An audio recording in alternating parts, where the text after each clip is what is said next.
ठुलो कुरा पो त यो त जङ्गबहादुरको टाइमदेखि चाहिँ नभएको चाहिँ शक्तिशाली चाहिँ गभर्मेन्ट हो यो। पार्टी त खत्तम भयो, नेता त कुहिए प्रचण्डको पनि ओलीमाथि चाहिँ कुनै मैत्री भाव छैन जति देखाउनु पनि।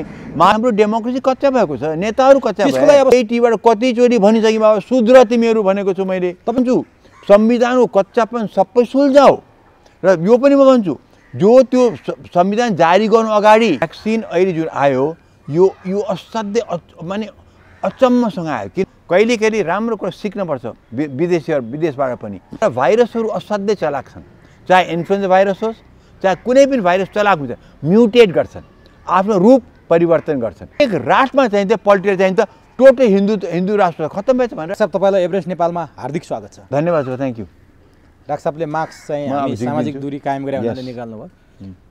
अब आज हामी मुख्यतः राजनीतिक विषय सँगसँगै कोभिडलाई पनि थोरै हामी छलफलको विषय बनाउनेछौँ। सबभन्दा पहिला म अहिले समसामयिक राजनीति जुन विषय राजनीतिको फ्रन्ट लाइनमा छ त्यही विषयमा केन्द्रित भएर कुराकानी सुरुवात गर्छु। डाक्टर साहब, अब सडकमा एक थरीको जुलुस सुरु भएको छ, देशव्यापी जस्तै देखिया छ। त्यही बेला प्रधानमन्त्री केपी शर्मा ओलीले सर्वदलीय बैठक बोलाउनु भयो, आह्वान गर्नुभयो। के साँच्चीकै सडकमा राजावादीहरूको अथवा राजा चाहियो भन्नेहरूले जुलुस गर्न थालिसकेपछि हिजोका परिवर्तनकामी शक्तिहरू एक ठाउँमा आउनलाई केपी शर्मा ओलीले सर्वदलीय बैठक आह्वान गर्नुभएको हो कि अन्तर्यमा अरू कुनै कुरा छ? डाक्टर साहब, मैले यहाँबाट सुरु गरेँ। त्यसै मैले सरासर हेर्दाखेरि हजुर अहिले अचानक एकदम यो अहिले सडकमा जुन जुलुस देख्नु भएको छ नि, हो जुलुस छन् त्यहाँ देशव्यापी रूपमा छ। अब त्यो हेर्दाखेरि बढ्दै गएको त्यो पनि देखिन्छ। त त्यो त्यत्तिकैमा चाहिँ ओलीजीले चाहिँ नि त्यसकै प्रतिकार गर्नको लागि चाहिँ नि यत्रो सर्वदलीय बैठक बनाउनु पर्ने कारण चाहिँ मैले चाहिँ देखेको थिइनँ।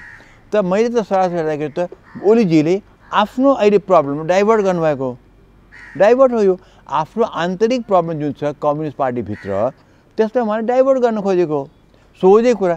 न त भने अहिले आएर अचानक चाहिँ नि ओहो मुलुकमा के नै अब भयङ्करै भइसक्यो, राजा आइ नै सक्यो भनेर गएर सर्वदलीय बैठक पनि प्रधानमन्त्रीले बोलाउनु भने त ठुलो कुरा हुन्छ। अच्छा, त्यसैले यो बैठक चाहिँ नि मेरो विचारमा प्योरली उहाँले आफ्नो बचाउ डाइभर्सन गर्नको लागि गरेको हो।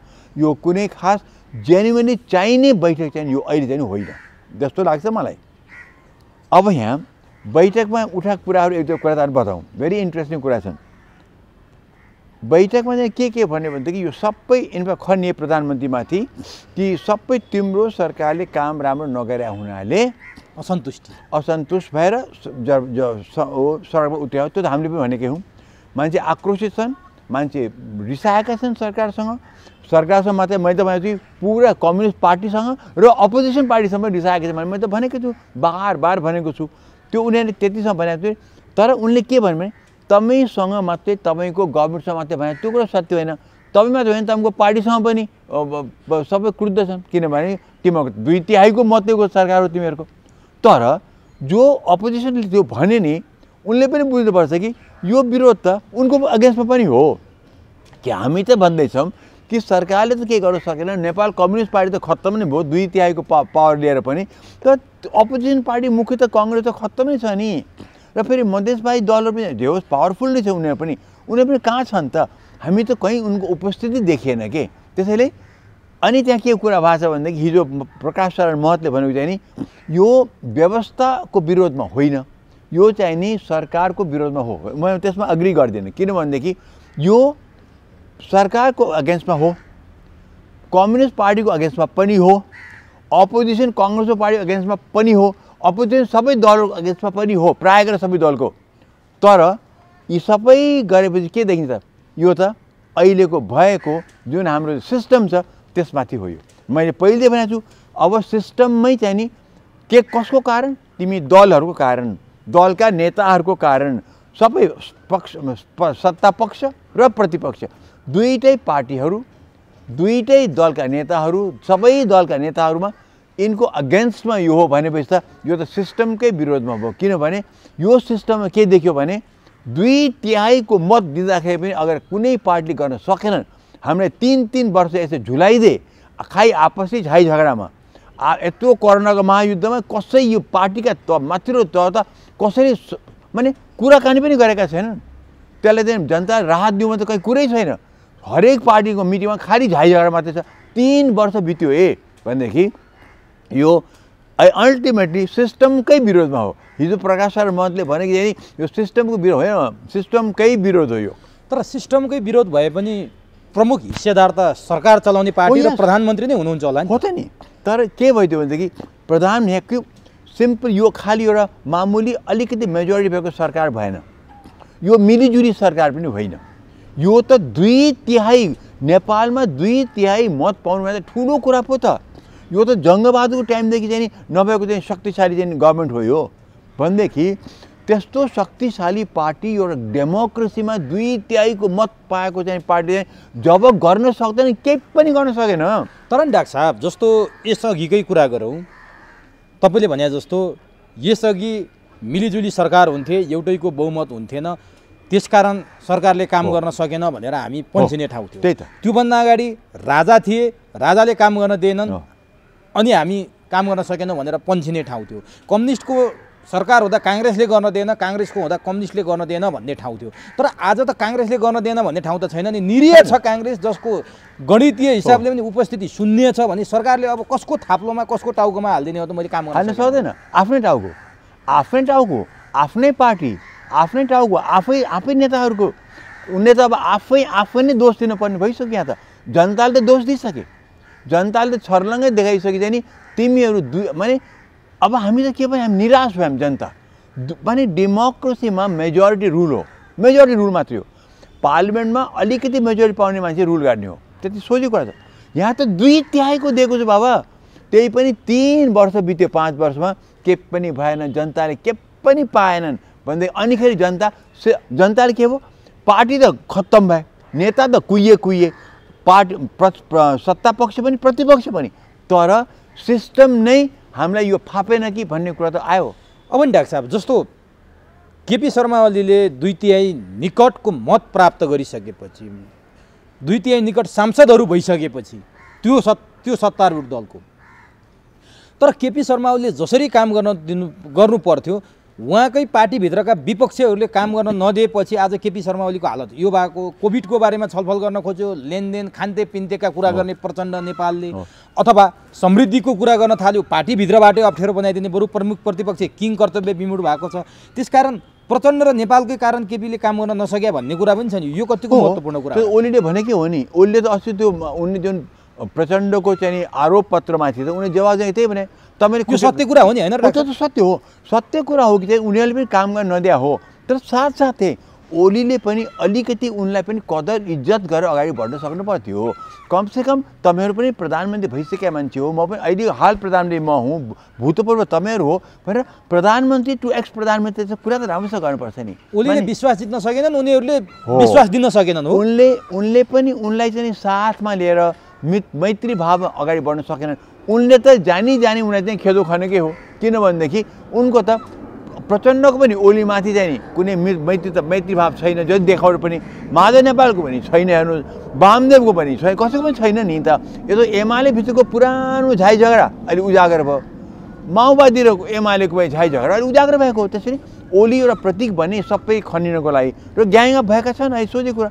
ओलीले भनेको ठिक हो, तर साथसाथ ओलीको पनि अहङ्कार घमण्डले पनि गर्दाखेरि धेरै कुरा चाहिँ बिग्रेको। यो दुईटै दोषी छन् यहाँ, तर काम गर्न नदिनुमा चाहिँ नि मेरो विचारमा इतरका खेमा चाहिँ नि बढी दोषी छन्। अब नि डाक्टर साहब जस्तो इतरको खेमाले ओलीलाई काम गर्न नदिने, ओलीले काम गर्न नसक्ने, सडकमा चौतर्फी विरोध भइहाल्ने, अनि सर्वदलीय बैठक बोलाएर अरू दलको समर्थन पाउँछु कि भनेर बोलाएका ओलीलाई उल्टो अरूले र्याखी पारेर झन् निरीह साबित बनाइदिए नि हिजो त।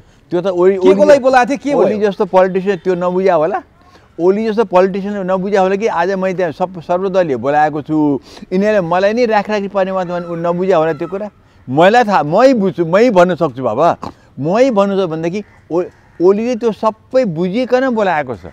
किन बोलायो? डाइभर्ट गर्नु हो कि उनको भित्रको जो समस्या आइसक्यो। ओलीको जे भए पनि प्रचण्डहरूले त्यत्रो आरोप पत्र हालिसके, 4-5 यहाँ माथिल्लो तहका कम्युनिस्ट नेताहरू उनको विरोधमा खनिसके, ग्याङ अप भइसक्यो, ग्याङ अप फर भइसक्यो यहाँ त। भनेदेखि ओलीको पनि अलिकति स्थिति त गाह्रो भएको छ नि, उनलाई पनि जतिसुकै मैले माहिर पोलिटिक्स भने पनि सबैजना ग्याङ गरेर उनीलाई पनि गाह्रो भएको छ नि।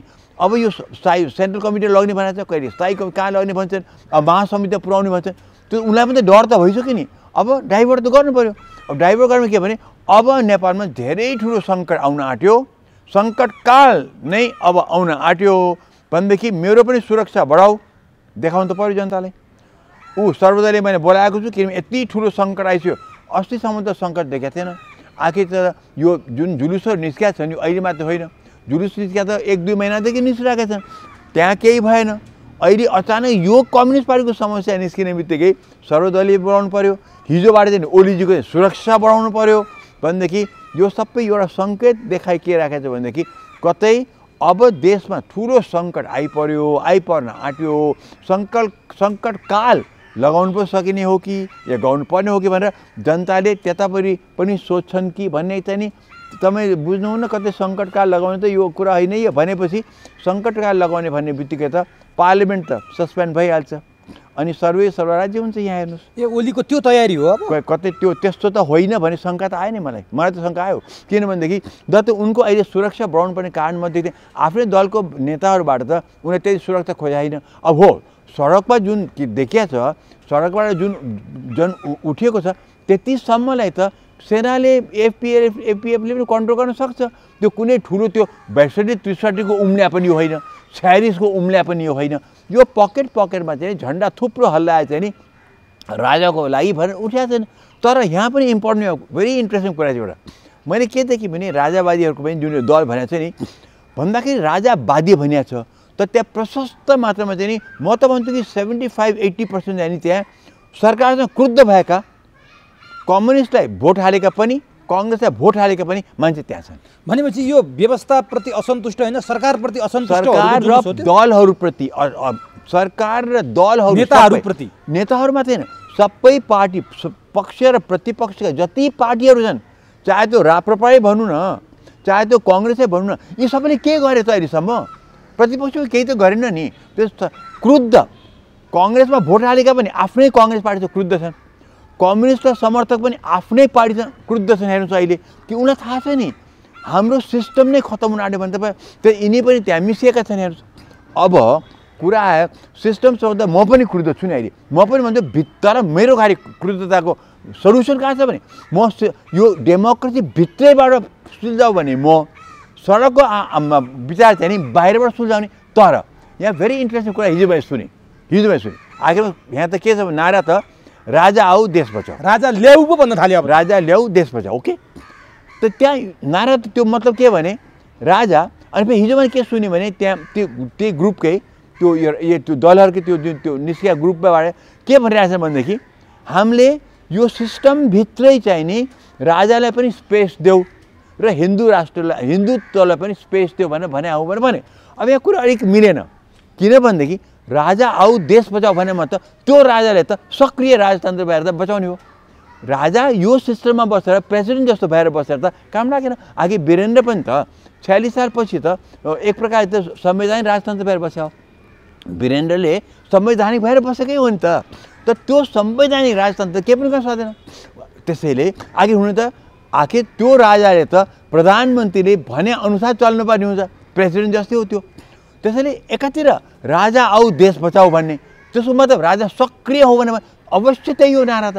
अर्कोतिर भन्ने कि नि हामी सिस्टमभित्रबाट राजाले पनि स्पेस दियो भने अब यो कुन चाहिँ ठिक हो त? हामीले त्यो बुझ्नु पऱ्यो नि। हामीले यो यिनीहरू पनि कन्फ्युजनमा छन्। मैले देख्दाखेरि प्योर कन्फ्युजन। त्यही राजावादी सो कल राजावादीको जुन जुलुसहरूभित्रबाट हिजोको इन्टरभ्यू मैले सुनेको छु टिभीमा, त्यही हामीले अर्थ होइन सिस्टमभित्रबाट चाहिँ राजाले स्पेस दियो भने त्यसो हो भने त बचाउ कस्तो यहाँ गडबडी हात्तीको दाँत देख्यो। यहाँ आफ्नो जुलुसमाथि केही असंवैधानिक भनेर यिनीहरूले आर्मी सेना लगाउ नभने चाहिँ हामी त संविधानभित्रबाट हामी त सिस्टमभित्र चलाएको छ भने देखाउने।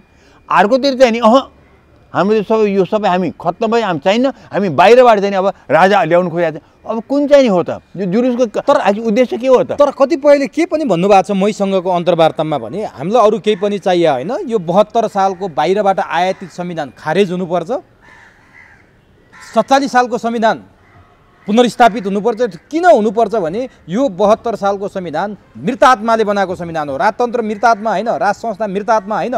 किनभने विघटन भइसकेको संसद पुनर्स्थापना गरेर यिनीहरूले संविधान सभाको चुनाव गराए, त्यो संविधान मृत आत्माले बनाएको।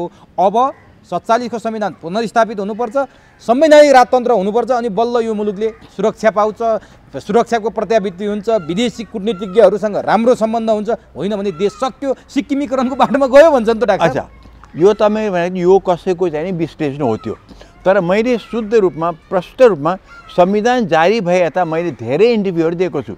मैले सुरुदेखि भनेको छु यो संविधान धेरै धेरै कच्चा छ र मैले मात्र होइन पुरा ब्ल्याकआउट भएर यो ल्याएको संविधान हो। यो ब्ल्याकआउट भएर ल्याएको संविधान। यो संविधान जारी गर्न अगाडि त्यो मैले पनि इन्टरभ्यूमा कतिचोटि बोलिसकेको छु कुरा सुरुमै। आज 3 वर्ष बित्यो नि त। के भनेको छु भने मैले भनेदेखि त्यस बेलामा पार्लियामेन्ट संविधान सभाबाट संविधान सभासदहरूलाई चाहिँ नि उनलाई ठाउँ ठाउँमा पठाएर चाहिँ नि जनताको अब हामीले संविधान दिनु अगाडि हामी त चुनेर आयौँ, तर जनताको आजको दिनमा उनको विचार के छ भनेर त्यो प्रतिवेदन ल्याऊ भनेर ठाउँ ठाउँमा पठाए। र त्यस बेलामा साँच्चै भन्नु भनेदेखि अब हिन्दू राष्ट्रकै कुरा गरौँ भनेदेखि हिन्दू राष्ट्रको लागि हामीले पछि सुनेको भए 90% बढ्ताले चाहिँ नि यो चाहिँ नि हिन्दू राष्ट्र नै चाहिन्छ भनेका भने त्यहाँ मैले हामी त्यस बेलामा त्यो बेलामा सुनेका हौँ। र यो पनि सुनेका थियौँ ती कतिपय सभासदहरू त आश्चर्य भएर जब संविधान आउँदाखेरि त यो त सेक्युलर स्टेट बनाउनु पर्दाखेरि उनीहरूले भन्छ हामीले त्यो फाइनल ड्राफ्ट गरेर गर्दाखेरि चाहिँ नि सुभाष नेम्बाङलाई त्यो अध्यक्षलाई बुझाउँदाखेरि चाहिँ नि त्यो सबै प्रतिवेदन अनुसार हामीले गरेका छौँ। अहिले एक रातमा चाहिँ त पल्टेर चाहिँ त टोटल हिन्दू राष्ट्र खत्तम भएछ भनेर त्यो भन्ने कुरा हामीले त्यही 3 वर्ष अगाडि मैले पनि सुनेको कुरा, मैले यो कुरा मैले कतिचोटि टिभीमा बोले पनि छु। मैले भने यो संविधान कच्चा छ, यसलाई तत्काल सच्याउनुपर्छ। मैले मात्र होइन, मधेसवादी सबै दलले पनि भने, दलितले पनि भने, महिलाले पनि भने पिछडियाले के पनि भने, जनजातिले भने, सबैले भनेका थिए कि यो संविधान कच्चा छ। त्यो त नयाँ कुरा अहिले सरकारमा उठ्नु कुनै नयाँ कुरा होइन, त्यो हामीले नै भनेको कुरा हो। त्यो मुख्य कुरा जो सभासदहरू गइकन जनताको आखिरको मत बुझेर आएका थिए तिनले भनेको विचार चाहिँ नि त्यो कार्पेट मन्त्री पठाएर चाहिँ नि रातारात त्यसमा चाहिँ नि उल्टो पाल्टो काम गरेर चाहिँ नि यो पास गरेको छ। जबकि चाहिँ नि 5 दिन 7 दिन पर्खिनु पनि हामी सुभाष नेम्बाङका गएका थियौँ भन्नलाई, तर चाहिँ नि के गर्ने ओलीजी मान्न हुन्न भनेर चाहिँ नि त्यो पास गरेको हतारमा पास गरे। त्यसले यो संविधान कच्चा चाहिँ छो। त्यो अहिले मान्छेले चाहिँ यो संविधानमाथि प्रश्न उठाएको अचम्मको चाहिँ हामीले नै उठाएको। अब नि एकातिर संविधान कच्चा छ, अर्कोतिर सरकारको कच्चा काम छ, अर्कोतिर प्रमुख प्रतिपक्षको हालत त्यस्तो छ, अरू प्रतिपक्षी दल त्यस्तो छ। अब के साँच्चीकै सडकले भने जस्तो गणतन्त्रलाई गर्ल्याम गुर्लुम ढालेर राजतन्त्र स्थापना हुने दिशामा गएको हो देश? होइन, गर्ल्याम गुर्लुम ढालेर राजतन्त्र गएको होइन। तर यो पनि मैले अस्ति पनि मैले त कुनै इन्टरभ्यूमा भनेको थिएँ, राजा वीरेन्द्र भइराखेका भए 46 सालको हिसाबबाट भइराखेको भए यो गणतन्त्र आउने नै थिएन। गणतन्त्रको बिउ रोपेको त ज्ञानेन्द्रले नै हो। गणतन्त्रको बिउ रोपेको त ज्ञानेन्द्रले हो। त्यो कु गरेर 59 सालको कु गर्नु नै ज्ञानेन्द्रको ठुलो गल्ती भयो। त्यो कु नगरे भए त के प्रब्लमै थिएन। ज्ञानेन्द्रले त्यो किन त्यो नचाहिने कु गरेका हुन्, नत्र पनि राजतन्त्र फ्याँक्ने त कसैको एजेन्डामै थिएन भने, माओवादीको पनि थिएन, काङ्ग्रेसको पनि थिएन, कसैको एजेन्डामा थिएन। ज्ञानेन्द्रको आफ्नै चाहिँ त्यो कर्तव्यले गर्दै भएको। त्यसै अहिले त्यही ज्ञानेन्द्रले फेरि आऊ भन्छ जनताले पक्कै भन्दैन। तर 12 वर्षपछि खोलो फर्किन्छ भन्छन् डाक्टर साहब। यो गणतन्त्र आएको पनि 14 वर्ष भइसक्यो। गणतन्त्रले माखो नमारेको देखियो। जनता हिजो गिट्टी कुटेर खाने जनता आज पनि त्यही हालतमा छ। देश झनभन्दा झन कङ्गाल भएको छ। अब जनताको त्यो 12 वर्षपछि खोलो फर्केर जस्तै बेलायतकै इतिहास हेरौँ, अरू ठाउँमा इतिहास हेरौँ, राज संस्था फर्किहाल्छ कि भनेर मान्छेले अब राजतन्त्रको त्यो बाक्लो उपस्थिति राजतन्त्र फर्किने चाहिँ प्रश्न उठ्दैन। राजतन्त्र जुन कि अभियान यो बताउँछु, यो फर्किने मामला त अलिक विश्लेषण गर्छु। अब यो सडकबाट जुन नारा उठाएछ क्लियर के आउनु पर्यो भने कस्तो खालको राजतन्त्र तिमीहरूले माग्या हो, तपाईँहरूले माग्या हो। नम्बर 1 राजा आऊ देश बचाऊ भन्ने बित्तिकै त सक्रिय राजतन्त्र जसले सबै डेमोक्रेसी उल्टाउनु खालको त्यो माग्या हो। किन नाराले त्यही भन्छ, राजा आऊ देश बचाऊ। किन संवैधानिक राजले त्यो बचाउन सक्दैन।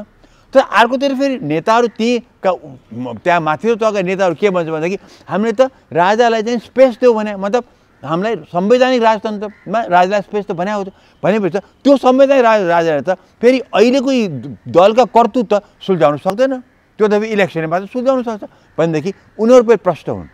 सडकमा जुन आन्दोलन भएको छ त्यो आन्दोलनकारीहरू प्रष्ट रूपमा अगाडि आउनु पर्यो। अनि हामी पनि सोच्छौँ कि हामी के गर्ने भन्ने कुरा, किनभने अहिले प्रश्न भएन सक्रिय राजतन्त्र सबै डेमोक्रेसी मास्ने खालको हो कि या यसभित्र ल्याउने राजतन्त्र माने यो संविधानभित्र आएर चाहिँ नि संवैधानिक राजतन्त्र भएर बस्ने खालको त्यो भनेको हो। यो पहिले त्यो प्रष्ट हुनपर्छ। अब नि डाक्टर साहब जस्तो यति भनिरहँदा तपाईँहरूसँगै नागरिक अगुवाको आन्दोलनमा हुनुभएका 62-63मा खगेन्द्र सङ्ग्रौला उहाँले चाहिँ केपी ओली नै यो जुलुसको प्रमुख योजनाकार हुन्, भित्री रूपमा केपी ओलीकै समर्थन छ भनेर खगेन्द्र सङ्ग्रौला प्रष्ट बोले।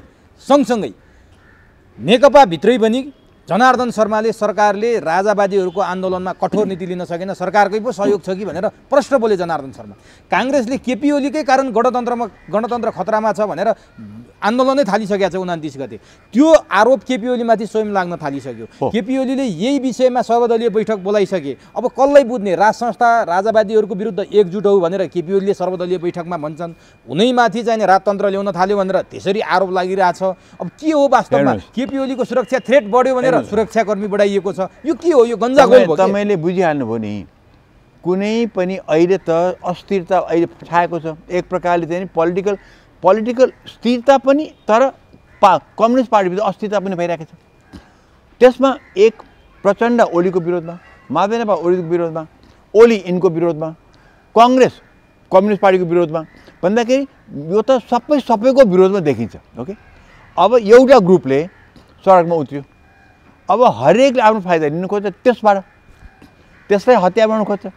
त्यो त हरेक आन्दोलनमा जहिले पनि यसलाई घुसपैठ भन्छन्, हरेक आन्दोलनमा। र मलाई जुन इन्फर्मेसन आएको छ ठाउँको जुलुसहरूमा चाहिँ नि काङ्ग्रेसी समर्थकहरूको पनि अनुहार देखिया छ, एमालेको समर्थकको अनुहार देखिया छ, माओवादीको समर्थकहरू सोकल समर्थकको पनि अनुहार देखिया छ भनेदेखि विभिन्न पार्टीका अनुहारहरू चाहिँ देखिया छन्।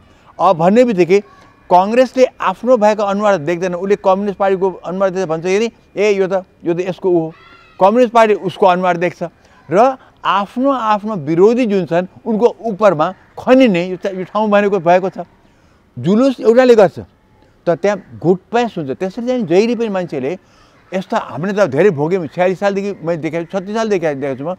जब जुलुस गर्छ नि त्यो जुलुस बोलाउने मान्छेले असाध्य विचार गर्नुपर्छ कि कहीँ बाहिरबाट हाम्रो जुन एउटा उद्देश्य हुन्छ त्यसलाई भित्रबाट बिगार्न खोज्ने, भित्रबाट तोडफोड गर्छ नि। अब त्यहाँभित्रको एउटा नारा प्याट्र बजाइदियो, अब जुलुस हो नारा दिन्छ, अनि त्यहाँबाट चाहिँ पुलिस त्यहाँ पैसा हुन्छ, ढुङ्गामुढा गर्न थाल्छ, अनि जुलुस तितर हुन्छ। त्यसलाई घुसपैठ गरेर बदनाम गर्ने भन्छन् के।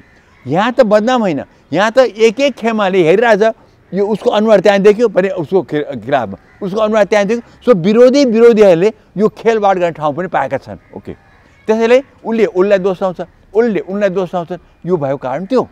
तर कहाँ कुरा भने मैले त 3टा कुरा भने नि, यता सडकको आन्दोलन त्यति ठुलो थिएन जहाँ सर्वदलीय बोलाइहाल्न पर्ने अहिले अवस्था थिएन, बोलाए। ओलीजीको सुरक्षा बढाए, राइट।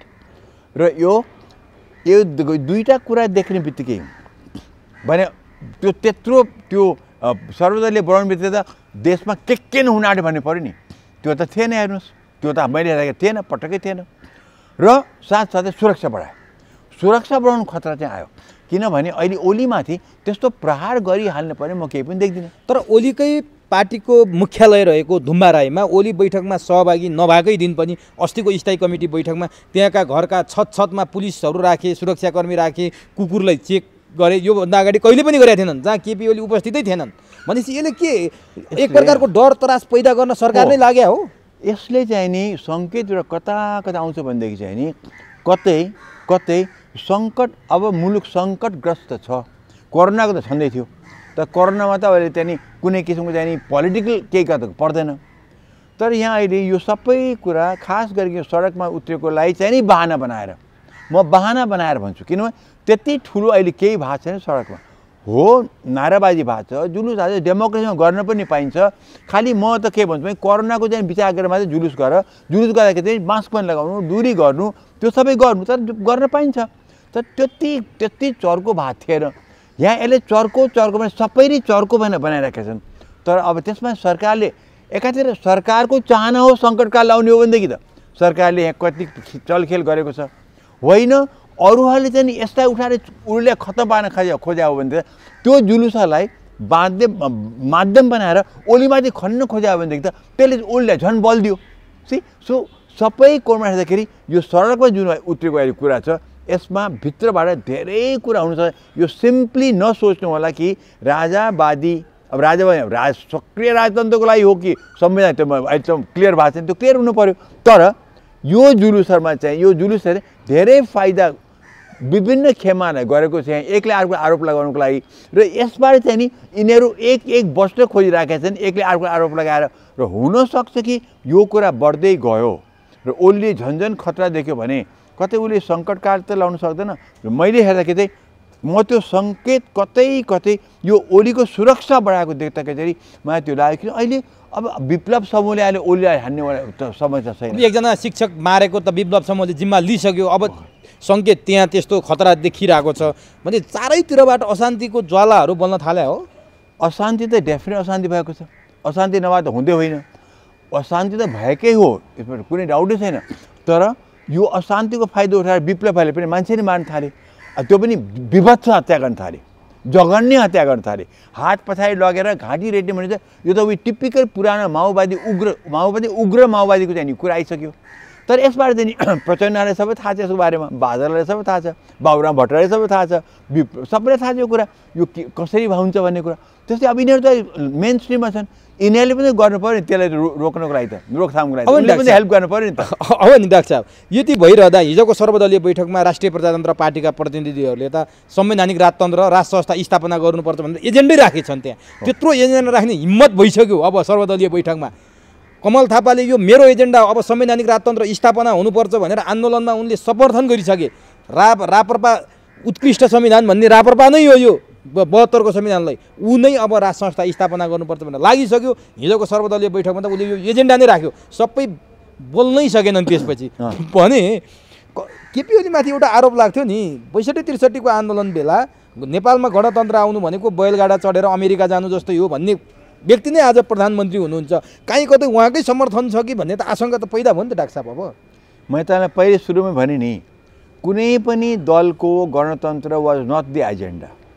हामी 62-63 मा लड्दाखेरि पनि गणतन्त्र was not the prime agenda.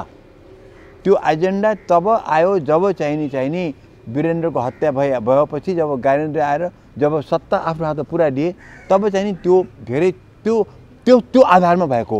किन ज्ञानेन्द्र सत्ता लिए, उनले चलाए, माओवादीको विरोधमा गइराखे, त त्यो उनले अब एकतन्त्र शासनबाट त्यो गर्न खोजे। त्यसमा धेरै मान्छे बेपत्ता। त्यो अवस्थामा चाहिँ गएर मान्छेले अब चाहिँ भएन भनेर गिरिजा प्रसाद लगाए सबै चाहिँ जो राजतन्त्रको पक्षमा थिए गिरिजादेखि लिएर सबैजना अनिखेर चाहिँ गणतन्त्रतिर घोषणा गरेका हुन् है। तर प्राइमरी एजेन्डा त्यो थिएन। त्यसैले ओलीजीको पनि त्यो भन्नु अब प्री ज्ञानेन्द्र कु र पोस्ट ज्ञानेन्द्र कुमा ओलीको पनि विचार फरक पनि हुनसक्छ। त्यो अहिले पनि मान्छे जो भन्दैछन् त्यो सुरुमा चाहिँ नि ओलीजीले पनि आखिर गणतन्त्र पक्षमा थिएन भने त्यो सत्य कुरा हो। एमाले पनि गणतन्त्र पक्षमा थिएन सुरुमा।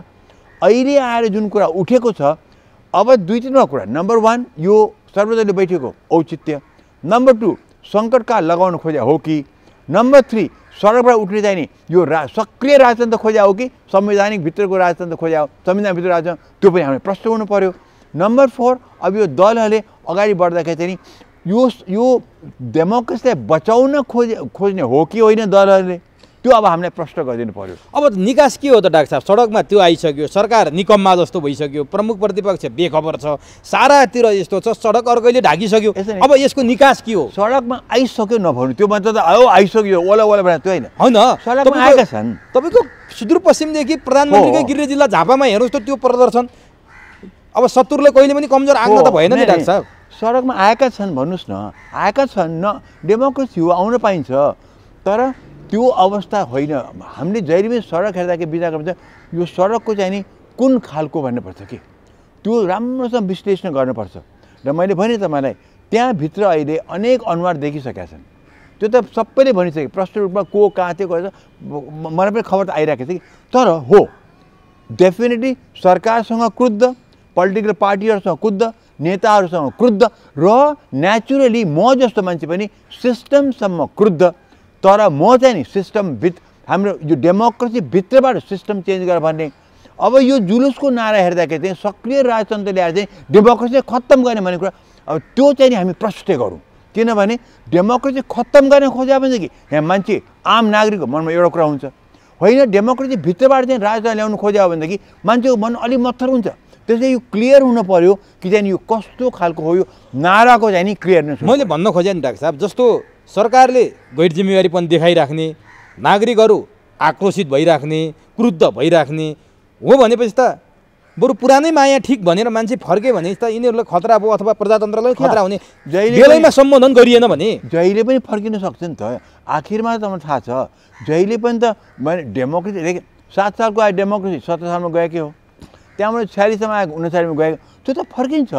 यो जहिले पनि हाम्रो डेमोक्रेसी कच्चा भएको छ, नेताहरू कच्चा भए। त्यसको लागि अब सरकार चलाउने र प्रमुख प्रतिपक्षका नेताहरूलाई के सुझाव दिनुहुन्छ डाक्टर साहब? तपाईँलाई मैले तपाईँको यही टिभीबाट कतिचोटि भनिसकेँ बाबा सुध्र तिमीहरू भनेको छु मैले। तपाईँको सुझाव जस्तो तपाईँ 62-63 को आन्दोलनको एकजना तपाईँ पनि हस्ती हो। सुझाव भने मतलब भ्रष्टाचार बन्द गर, तिमीहरू खाने घुसखोर बन्द गर, जनतालाई सुशासन देऊ, जनताको सेवक बन।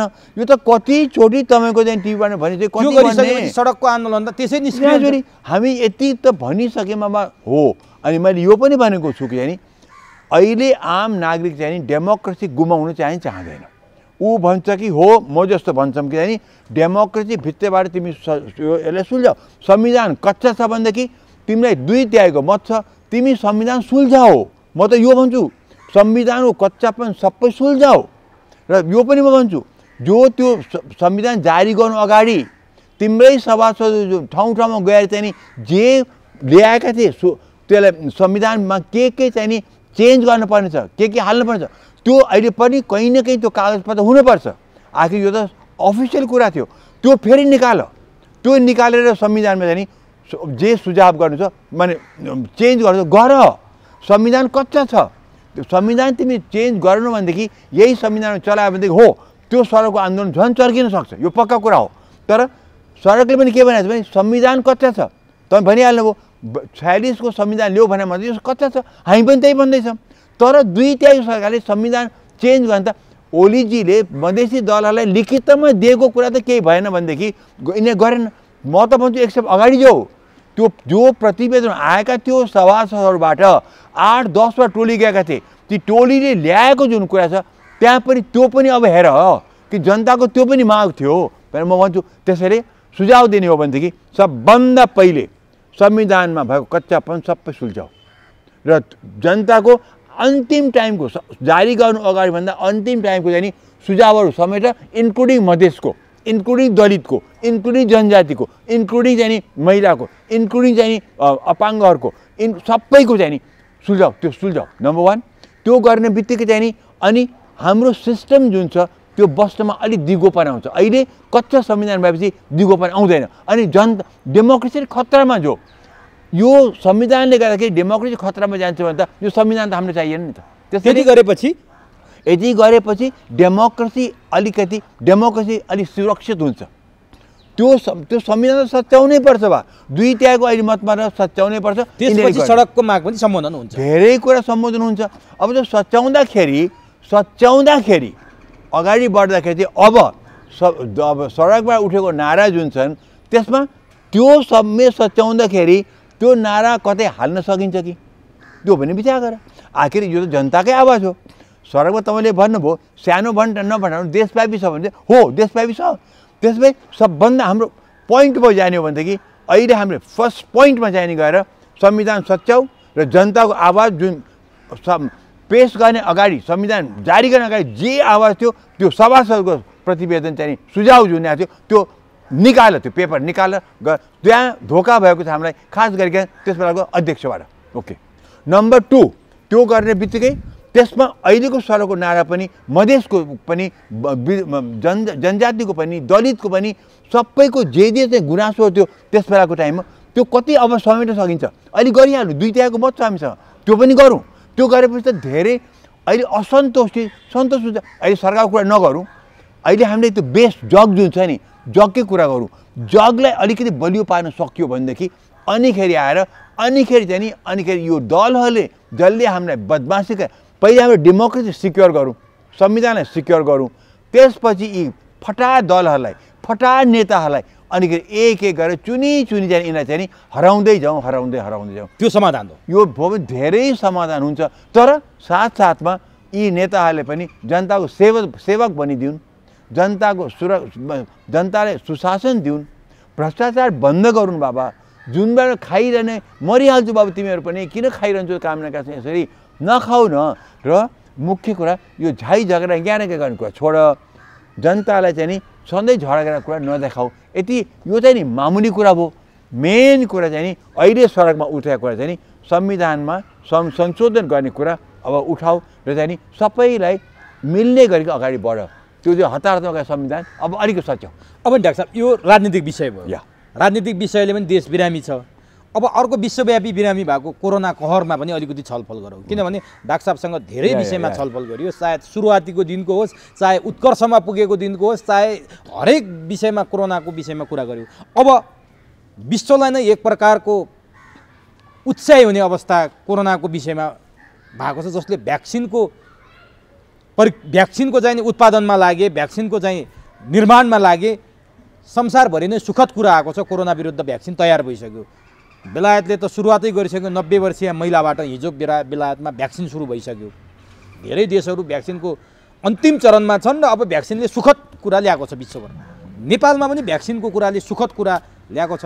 तर जनताहरू छन् नि नेपालको, जसरी ओम्नीमा भ्रष्टाचार भयो, औषधि खरिद गर्दा ओम्नीले भ्रष्टाचार गर्यो, कात्रोमा समेत भ्रष्टाचार गरे, हुने खानेले पिसिआर टेस्ट सजिलै पाए, हुँदा खानेहरूले पिसिआर टेस्ट चाहेर पनि पाएनन्, पिसिआर टेस्टमा शुल्क ल्याइयो भनेर आलोचित भएको सरकार।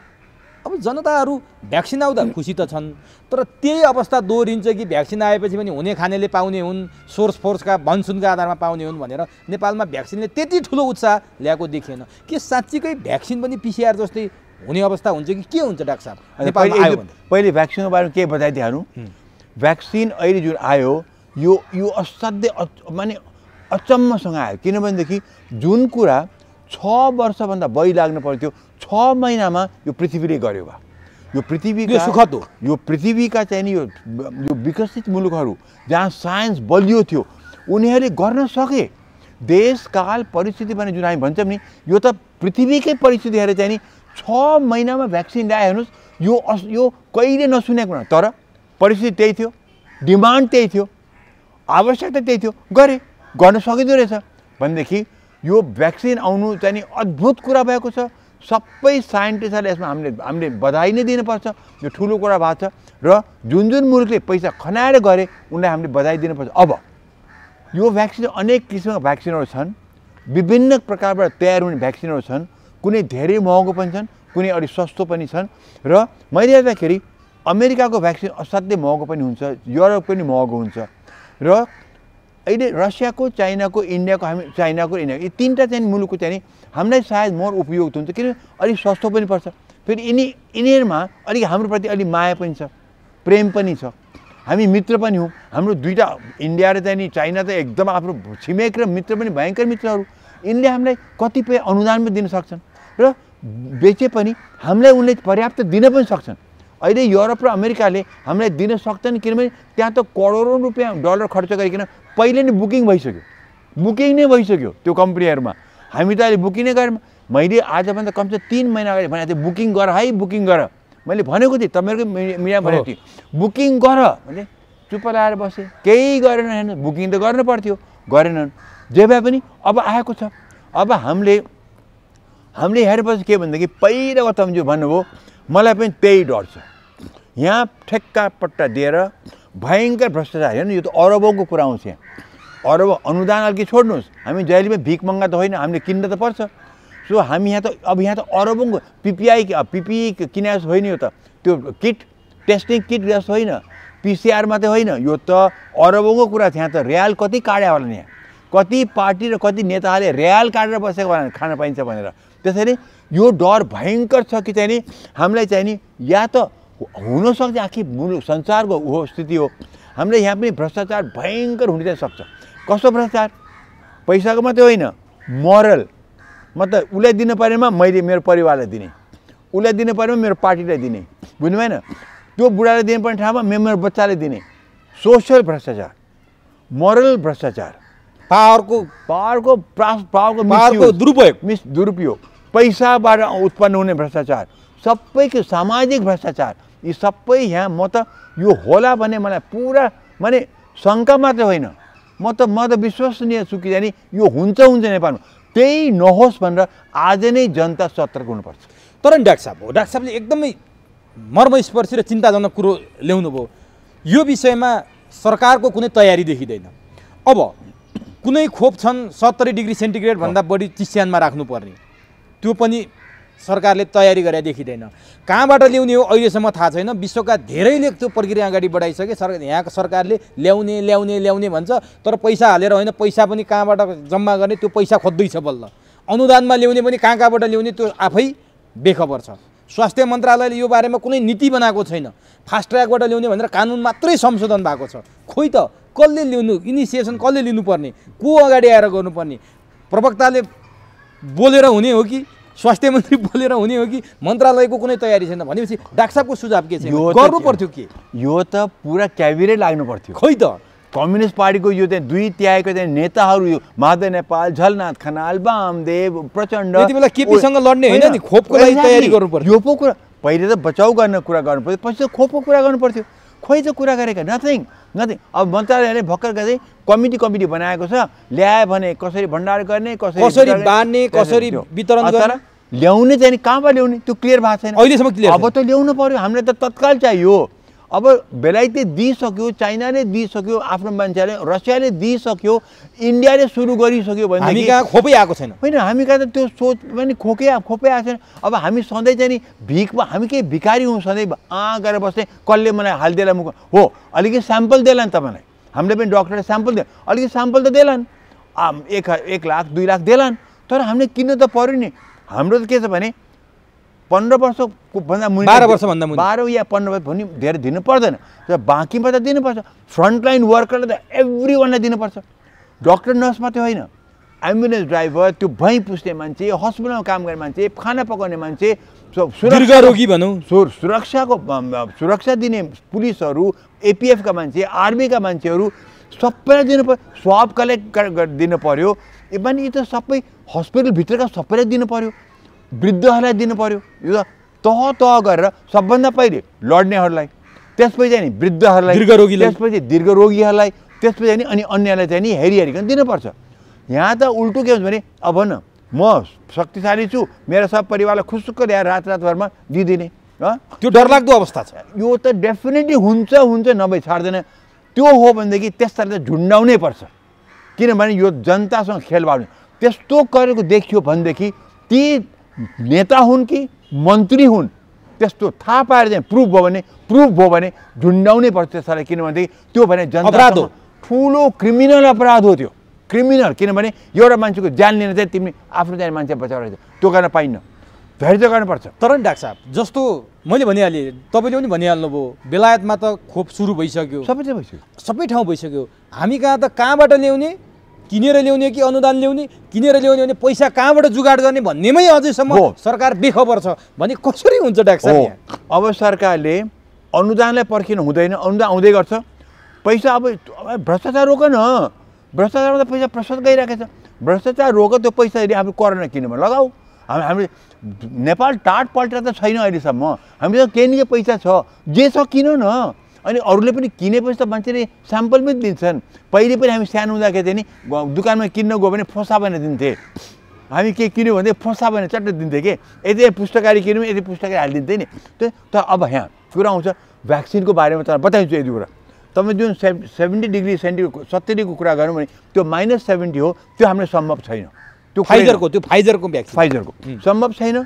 त्यो मुलुकहरूबाट जसमा त्यो सक्छ उनीहरूले गर्छ, तर त्यो पनि के छ भने ट्रान्सपोर्ट गर्दाखेरि -70, तर त्यो वितरण गर्ने बेलामा चाहिँ नि 5 दिनसम्म त्यो 2 देखि 6 डिग्रीमा चाहिँ राखे हुँदो रहेछ, 5 दिनसम्म चल्छ, 5 दिन भए चल्दैन, हामीलाई त्यो सम्भव छैन।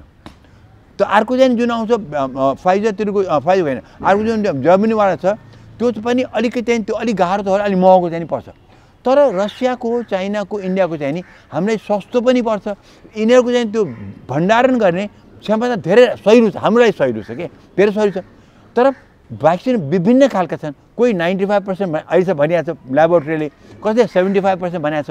अब त्यो त हामीले गर्दै गएपछि थाहा हुन्छ के, गर्दै गए थाहा हुन्छ। तर जे भए पनि दुईवटा इन्जेक्सन लाग्छ, पहिलाकोले केही क्षमता बढाउँछ तर दोस्रोले चाहिँ राम्रो क्षमता दिन्छ भनेर फाइजरकोले के भनेको छ भने 21 दिनपछि दिएकोबाट चाहिँ नि 10 दिनपछि 21 दिनको पहिले दियो, 21 दिनमा दियो, 10 दिनपछि गएर पुरा रूपमा चाहिँ नि स्ट्रेङ्थ आउँछ भने। अब यो हरेक भाइरसको भ्याक्सिनको फरक हुन्छ।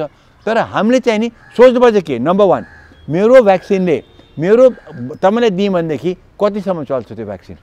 अब 6 महिना दिनु पर्यो भने त हामी सक्दैनौँ बा, त्यो चाहिँ मुलुक धान्न सक्दैन।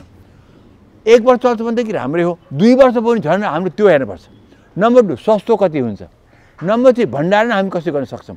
हाम्रो यहाँ त गर्मी पनि भयङ्कर बढ्छ, जाडो पनि भयङ्कर हुन्छ, त्यो पनि हामी विचार गर्नुपर्छ।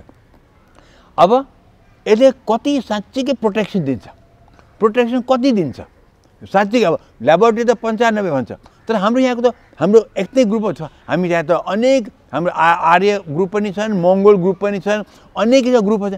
हरेकमा फरक पो हुने हो कि, त्यो पनि हामीले हेर्नुपर्छ, जेनेटिक पनि हेर्नुपर्छ। त्यसको अर्को कुरा हामीले हेर्नुपर्छ कि यसले हानि कति गर्छ, हरेक भाइरसले के हानि चाहिँ गर्छ। म तपाईँ एउटा कुरा बताइदिन्छु, पहिले पनि मैले भनेको छु 1918 को जुन भाइरस थियो नि, त्यो भाइरस चाहिँ नि 1957 40 वर्षपछि गएर त्यो हरायो। पछि 76 सालमा एउटा ल्याबोरेटरीबाट, अमेरिकाको ल्याबोरेटरीबाट त्यो निस्क्यो र त्यो पनि आर्मी क्याम्पभित्र निस्किदियो र आर्मी फोर्ट डिक्स भन्ने ठाउँमा चाहिँ नि त्यो फैलियो। फैलिएपछि अमेरिकाले त्यो भ्याक्सिन लगायो, म्यास आम नागरिकमा त्यो वरिपरिलाई मास भ्याक्सिन गर्यो। 40 मिलियनलाई 4 करोडलाई दियो। त्यसमा 4 करोडमा 532 चाहिँ नि त्यो त्यसले इफेक्ट गर्यो, त्यो प्यारालिसिसको रोग ल्याइदियो र त्यसमा 32 जना मरे। अब 4 करोडमा 32 मरे केही होइन भनिन्छ, 4 करोडमा 532 चाहिँ नि अब बिरामी भए भनौँ प्यारालिसिस भएको छ। तर त्यो 532मा तपाईँको नम्बर लगायो भने के गर्ने नि, त्यो 532 मेरो नम्बर लगायो भने के गर्ने, या 32मा हाम्रो नम्बर लगायो भने हामी मऱ्यौँ नि। त्यसरी स्ट्याटिस्टिक एउटा कुरा हुन्छ हो, तर हरेक भ्याक्सिनमा त्यो हुन्छ। हामीले अब त्यो त अब सहनुपर्छ, उपाय नै छैन। फाइदा ठुलो लिँदाखेरि हामीले चाहिँ नि अलिकति बेफाइदा हुन्छ भने एक्सपेक्ट गर्नै पर्छ, एक्सेप्ट पनि गर्नुपर्छ। अब नि डाक्टर साहब, जस्तो अब अन्तिमतिर छु म, यो भ्याक्सिन सरकारले ल्याएर निःशुल्क वितरण गर्ने हो अथवा पब्लिकले पैसा तिरेर लाउने हो? कतिपय जापानले त निःशुल्क वितरण गर्ने। यो भ्याक्सिन जापानले पार्लियामेन्टबाट पास गरिकन एभ्री सिङ्गल व्यक्तिलाई चाहिँ नि फ्री लगाउने भनिसकेको छ। हामीले कहिले कहिले राम्रो कुरा सिक्नुपर्छ विदेशबाट पनि। हाम्रो धर्म संस्कृति पनि भन्छ फरक नगर, हामी भन्छौँ वसुदैवको, हामी त संसारी कुटुम्ब भन्छौँ, तर हामी यो पनि भन्छौँ परोपकार पुण्याय। सो परोपकार भने के त, हरेक जनता मेरो जनता छ, सबै उही हुन्, सबैलाई चाहिँ परोपकार भनेपछि हामीले आज त्यो कुनै पैसा तिर्न नसक्दा नेपालमा थुप्रै छ नि त। हाम्रो त कमसेकम 80% जनता त पैसा तिर्न सक्दैन, उनीलाई कहाँ पैसा तिराउनु त। यहाँ त 20% उ गर्ने अरे, त्यो कहाँ काम लाग्छ। हाम्रो त हेर्नु तपाईँको एभ्री सिङ्गल व्यक्तिलाई हामीले फ्री गर्नुपर्छ। बरु प्रधानमन्त्रीको पैसा कटौती गर, राष्ट्रपतिको कटौती गर, सबैको कटौती गर, सबै मन्त्रीहरूको चाहिँ नि खास पोलिटिसियनहरूको चाहिँ कटौती गर, र चाहिँ नि हरेक अहिले यो विकास क्षेत्र हरेक चाहिँ नि सांसदले चाहिँ नि 5-5 करोड दिएको छ नि, त्यो बन्द गर। अहिले कोरोनाको लागि चाहियो हामीलाई भनेदेखि एक व्यक्तिलाई चाहिँ नि आज हामीले फ्री नै गर्नुपर्छ। यो हो तह मिलेर, जब मैले भने नि फर्स्ट ऱ्याङ्कमा चाहिँ फ्रन्टलाइन वर्करहरू भए, आर्मी सार्मी सबै, मिडिया पनि त्यसमा अलिकति आउँछ है, अलिकति आउँछ। त्यसपछि गएर नेक्स्ट वृद्धहरू, जीर्ण रोगीहरू, उमेर पुगेहरू आउँछ, यसो आउँछ। अब त्यसमा कसैलाई मेरो परिवारलाई दिन मन लाग्यो मलाई भनेर अलिअलि कसै भन्छ भनेदेखि पैसा तिर, त्यो पैसा तिरेर लगाऊ। त्यो आफ्नो रोलभन्दा बाहिर दिनु छ भने पैसा तिरेर गर। तर 72%लाई खोप दिने सरकारले एउटा नीति बनाएको जस्तो छ, 20% अनुदान भनेको छ, यो 100%लाई किन नदिने डाक्टर? हामीले किनभने बच्चाहरूलाई प्रायः पर्दैन, 15 वर्षभन्दा तलको लागि खास पर्दैन, 12 वर्षभन्दा तल झन् पर्दैन, त्यो बच्चाहरूलाई पर्दैन। तर बाँकी त्योभन्दा माथि दिनुपर्छ, त तह मिलाएर गर्ने। र त्यसमा कोही धनी छ, मलाई तहभन्दा मलाई मेरो चाहिँ अहिले पालो आउँदैन, यो भ्याक्सिन यति मात्रै आयो, यतिले मात्रै पुग्ने भयो, मलाई पुग्ने भएन, तर म पनि 50 वर्ष पुगेको छु, तर मलाई चाहिँ चाहियो भनेदेखि र म पैसा छ मसँग, म गएर लगाउन पाउँछु, त्यो मेरो अधिकार हो। त्यो मैले मेरो रोल आइपुगेन, मेरो पालो आइपुगेन, तर मलाई चाहिँ चाहियो, मेरो परिवारलाई दिन चाहन्छु भनेदेखि म किनेर गर्छु, पुरा पैसा तिरेर गर्छु, त्यो पनि अधिकार हो, अब दिन पाइन्छ। अब नत्र भनेदेखि सबैलाई रोलैबाट आउँदाखेरि चाहिँ every single one must be free free free free. अब नि डाक्टर साहब, अब अन्तिममा तपाईँ एउटा चिकित्सकको हिसाबले र सुरुवातीको डे 1 देखि नै कोरोनाको बारेमा बोल्दै आएको, अनेक लालछना सहँदै आएर पनि बोल्दै आएको चिकित्सकको हिसाबले भनिदिनुहोस्, भ्याक्सिन समाधान हो, अब फेरि यसले यस्तो महामारी फैलिने अरू कुनै भाइरस आउला, यो भाइरस अब के निर्मूल हुने हो डाक्टर साहब कि होइन? अब निर्मूल हुने पनि होइन, यो अहिले जुन अहिलेको देखिया भ्याक्सिन भाइरस जुन छ त्यो भाइरसको लागि बनेको भ्याक्सिन हो। तर भाइरसहरू असाध्यै चलाक छन्, चाहे इन्फ्लुएन्जा भाइरस होस्, चाहे कुनै पनि भाइरस चलाक हुन्छ, म्युटेट गर्छन्, आफ्नो रूप परिवर्तन गर्छन्। रूप परिवर्तन गरेपछि यही भ्याक्सिन 1 वर्षपछि नचल्न पनि सक्छ। त्यसैले हामी आशा गरौँ कि यो भाइरस छिटो म्युटेट नगरोस्, छिटो म्युटेट गरेन भने यो भ्याक्सिन, यही भ्याक्सिनले हामीलाई वर्ष 2-3 वर्ष हामीले आराम गर्न सक्ला। तर यो भ्याक्सिन आउँदैमा अब रामबाण भयो, हामी सुरक्षित भयौँ, त्यो होइन। यसले केही सुरक्षा दिन्छ, तर हामीलाई कमसेकम केही नभए ठाउँमा हामीले अन्धकारमा चाहिँ नि, अब त बत्ती मात्रै होइन, हेडलाइट पाएका छौँ, मैनबत्ती मात्रै होइन, हेडलाइट पाएका छौँ, हो ठुलो फ्लड लाइट पाएका छैनौँ, हेडलाइट पाएका छौँ। त्यसको आधार अगाडि बढौँ, अब अगाडि के हुन्छ हेर्दै जाउँ, तर हामीले आफ्नो सुरक्षा चाहिँ नि गर्नै पर्छ, मास्क लगाउनै पर्छ, जलनेती गर्नै पर्छ, हामीले आफ्नो लाइफस्टाइल गर्नै पर्छ, डिस्टेन्स मेन्टेन गर्नै पर्छ। हो जथाभावी क्लबहरूमा जानु हुँदैन, जथाभावी चाहिँ नि माने भिडभाड गर्नु हुँदैन, तर यसले हामीलाई हेडलाइट दिएको छ। अब यसबाट अगाडि बढौँ, अनि अगाडि त हेर्दै जाउँ के हुन्छ। तर यो आउँदैमा अब सबै ठिक भने, तर ठुलो आशा चाहिँ पराएको छ कि हामी अन्धकारमा थियौँ, अब मरिने हालिन्छ भन्ने ठाउँमा चाहिँ अब होइन बा बाँचिन्छ कि भन्ने चाहिँ ठुलो राहत चाहिँ मिलेको छ। हामी त्यतिमै अड्कौँ। हस् डाक्टर साहब, समय दिनुभयो। राष्ट्रिय अन्तर्राष्ट्रिय राजनीति तथा कोरोनासँग सम्बन्धित भ्याक्सिनको बारेमा आम दर्शकलाई जानकारी गराइदिनु भयो। महत्त्वपूर्ण जानकारीका लागि डाक्टर साहबलाई हार्दिक धन्यवाद।